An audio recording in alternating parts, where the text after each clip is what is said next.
Alors, je m'appelle Jean-Christophe Perrin, je suis né en France en 1957 et je suis allé aux Indes à partir de 18 ans. J'ai séjourné là-bas, j'y vais régulièrement encore aujourd'hui.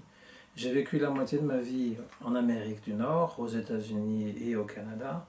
J'ai enseigné la philosophie pendant 15 ans dans un lycée à Montréal.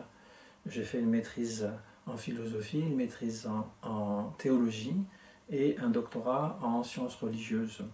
Voilà pour mon parcours qui a un lien avec ce que je viens d'écrire, ce livre qui s'appelle « Croire en Dieu, doit-il m'empêcher de réfléchir ?» Donc la question, c'est vraiment l'accent est mis sur la réflexion, à savoir qu'est-ce qu'une religion? Est-ce que nous sommes dans une société qui est totalement laïque, c'est-à-dire où les choses sont compartimentées, ou est-ce que la religion, ou plutôt le sacré, imprègne notre société? Si on se questionne, on verra que nos valeurs, comme les droits, la charte des droits de l'homme, sont empreintes de religiosité. C'est autrefois le christianisme qui avait ces propositions de valeurs pour l'être humain, et elles ont été laïcisées.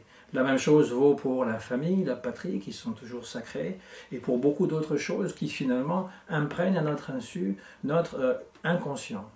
Alors, concernant les religions, le fait religieux, évidemment, dans la société française, c'est très présent. Le christianisme, bien entendu, avec toutes ces dénominations, c'est-à-dire les catholiques, les protestants, les orthodoxes, les évangéliques. De même, l'islam, que l'on aime ou que l'on n'aime pas, est présent dans la société française, ainsi que le judaïsme et toutes sortes d'autres croyances comme le bouddhisme ou des pratiques issues de l'Inde ou toute autre sorte de compréhension du monde du sacré.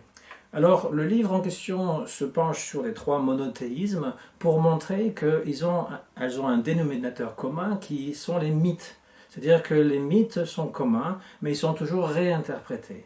Le judaïsme a repris des mythes du Moyen-Orient, de Sumer, de Babylone, d'Égypte, et les a réinterprétés.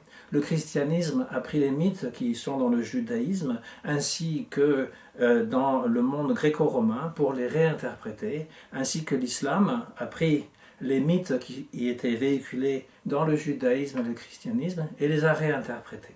Ce phénomène s'observe aussi dans les religions orientales, comme le bouddhisme ou l'hindouisme, mais je me suis limité à ces trois grandes religions pour cerner de plus près cette problématique et montrer qu'en comprenant que chaque religion dépend d'une autre par rapport à ses mythes, à ses rites réinterprétés, il peut y avoir un dialogue plus fructueux et plus amical quand on accepte que finalement nous ne sommes pas les détenteurs d'une vérité unique. Et donc l'objectif à long terme, ce serait un mieux vivre ensemble dans une meilleure compréhension.